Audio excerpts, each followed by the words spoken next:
Le message, c'est la promesse de Dieu. La promesse de Dieu pour nous. La promesse, bon Dieu, pour nous. Vous connaissez, il y a beaucoup de promesses dans la Bible pour nous. Il y en a beaucoup de promesses dans la Bible pour nous. Dieu fait promettre nous. Il y en a beaucoup de promesses. Il y en a beaucoup de promesses, même importantes pour nous dans la Bible. Dans 1 Timothée, chapitre 1er, verset 1er, Paul annonçait la promesse de la vie qui est en Jésus-Christ. La promesse de la vie lie en Jésus-Christ. Paul annonce la promesse de la vie qui est en Jésus-Christ. En Jésus-Christ, qui nous trouve la promesse, mon Dieu, accomplir dans nous la vie. En Jésus-Christ. Où Paul, apôtre, chargé d'annoncer la vie promis par Dieu, qui est accessible dans l'union avec Jésus-Christ. Apôtre Paul, il chargé d'annoncer la vie qu'il promis. Il est accessible seulement en union en Jésus-Christ. Quand nous aimons en Jésus, quand nous unis en Jésus, là, la promesse, mon Dieu, nous donne la vie. Ou la vie qui nous a promis grâce à Jésus. La vie qu'il promet nous, c'est grâce à la promesse de la vie qu'il promet nous, c'est grâce à Jésus. La promesse de Dieu est pour nous et pour nos enfants ou vos enfants. La promesse dit pour nous, dit pour nos enfants. Dans Actes des Apôtres, chapitre 2, verset 29, la promesse de Dieu est pour vous et pour vos enfants et pour tous ceux qui est loin, tous ceux qui sont loin, tous ceux qui sont au loin. La promesse de Dieu est pour tous ceux qui sont loin. Même près, la promesse de bon Dieu est pour tout le monde, tous les hommes, tous ceux qui sont loin, pour nous et pour nos enfants.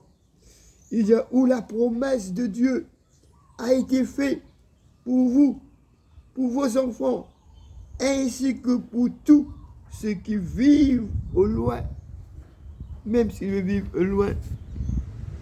Mais il y a la promesse qu'ils promettent pour nous, pour tous les hommes, pour l'humanité. Il y a la promesse. Il dit en aussi grand nombre que le Seigneur, notre Dieu, le appellera. En aussi grand nombre, peut-être vous pouvez écouter ces messages, mon Dieu peut appeler nous en aussi grand nombre que Dieu les appellera. Pour où il y a la promesse, mon Dieu, dans la vie. Où tout ce qui le Seigneur, notre Dieu, fera venir à lui. Le Seigneur les convient à lui. Là, la promesse de la vie, pour dans la promesse pour dans la vie. Dans Galates chapitre 4, verset 28, il dit pour vous, frères, comme Isaac, vous ou nous, étiez enfants de la promesse. Nous enfants de la promesse.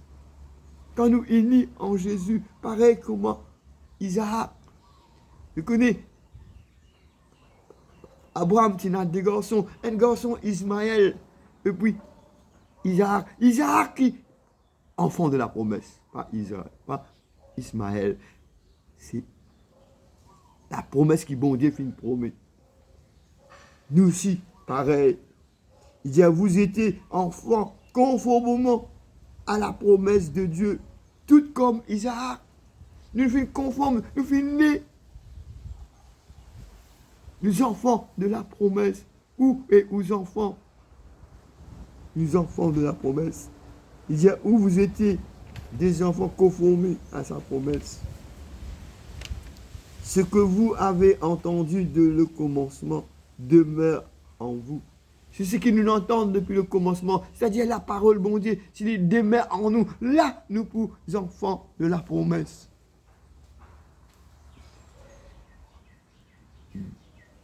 dans 1 Jean chapitre 2, 24, il dit ce que vous avez entendu de le commencement demeure en vous.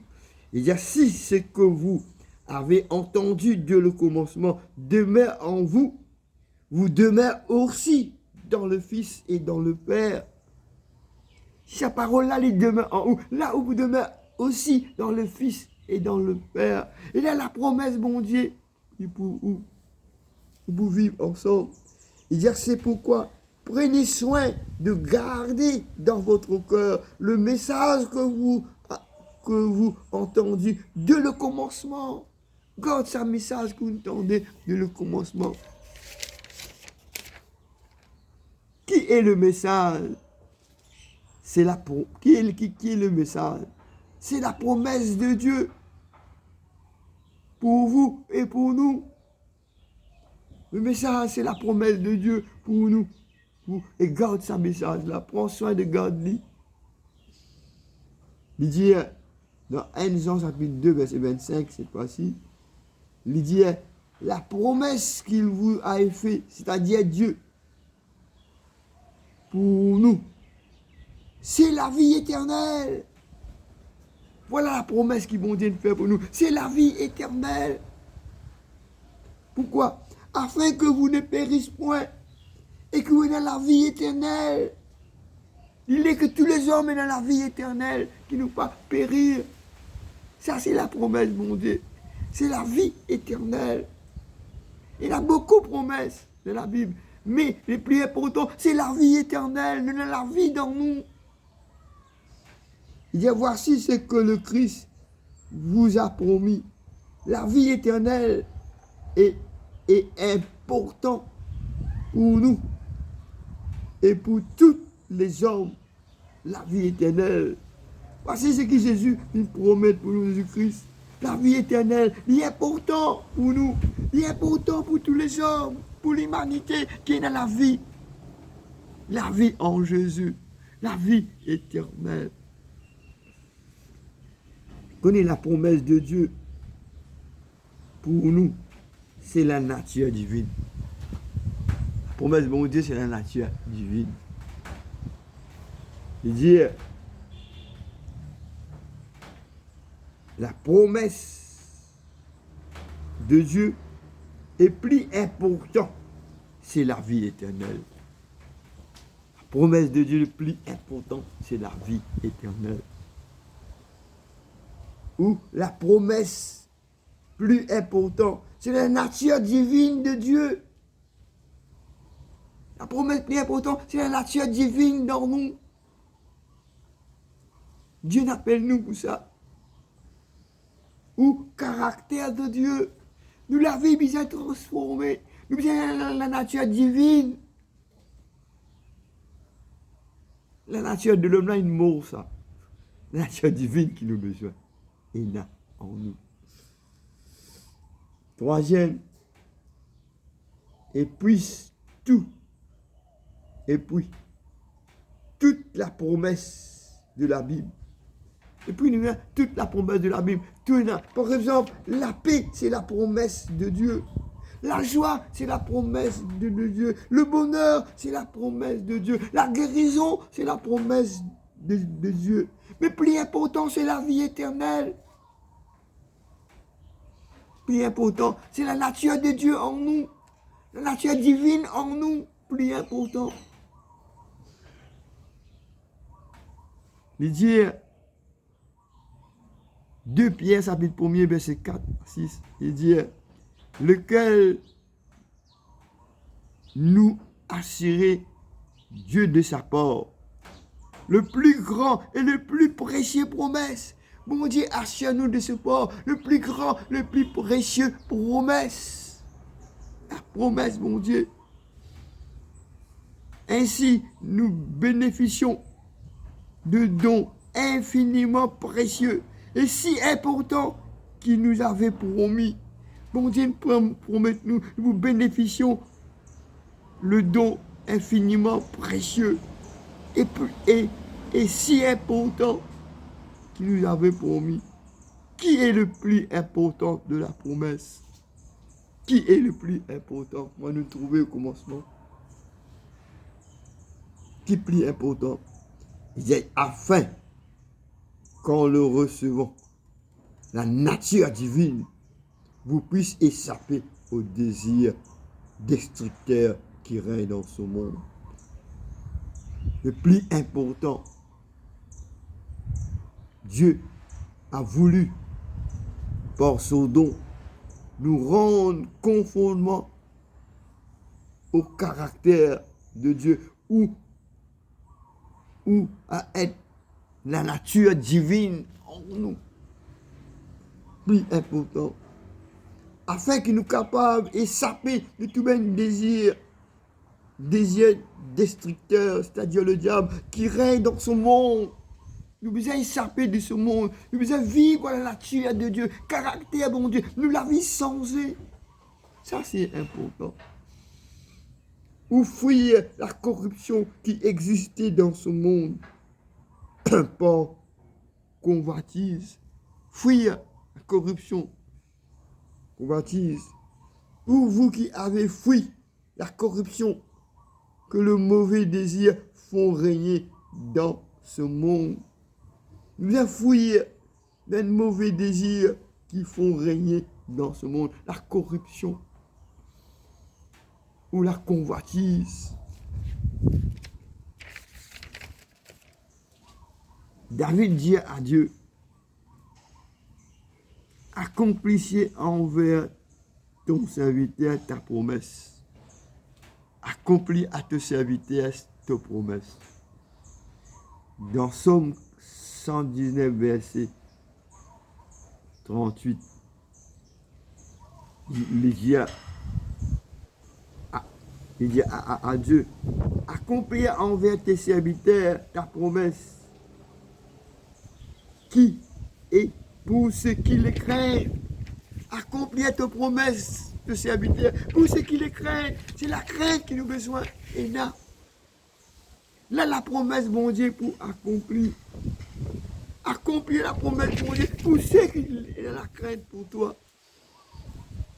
Et c'est pour cela nous avons besoin de la crainte pour bon Dieu. Pour qu'il y ait la promesse, bon Dieu, pour qu'il y ait la vie éternelle. Pour qu'il y ait la nature divine en nous. Nous besoin, nous la vie besoin transformée. Ou accomplir pour ton serviteur ce que tu as promis en faveur de ceux qui te craignent. Mon Dieu, pour accomplir en faveur de ceux qui les craignent.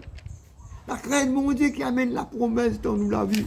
Même la guérison, même la délivrance, c'est la promesse, mon Dieu. Pour lui dire, oh Dieu, réalise à tes serviteurs ce qui tu as promis à tes fidèles. Réalise ce qui te promet à tes fidèles. Quand nous fidèles, nous la crainte pour bon Dieu, là nous pouvons trouver la gloire, bon Dieu. Nous pouvons bénéficier de ces promesses, cette nature divine et la vie éternelle et toutes choses encore. Dans Psaume 119, verset 147, David dit à Dieu, je devance l'aurore et je criais vers toi. Devance l'aurore, crier vers mon Dieu. Où je m'élève avant l'aube, implore ton aide. Où je demande ton aide. Pourquoi? Il fait, il implore mon Dieu, il devance l'aurore. Il dit, j'espère en ta promesse. Parce qu'il espère en ta promesse. Du besoin crier, mon Dieu, l'aide, mon Dieu, pour capable reste dans la promesse, mon Dieu. Marche par la nature divine, selon le caractère, mon Dieu. J'espère en ta promesse, où je me confie, je fais confiance à ta parole, où j'attends avec espoir à ta promesse dans ma vie. Nous devons attendre avec espoir la promesse, mon Dieu. Demande Dieu sur elle et nous vous trouvons la gloire, mon Dieu. Merci Seigneur. Amen.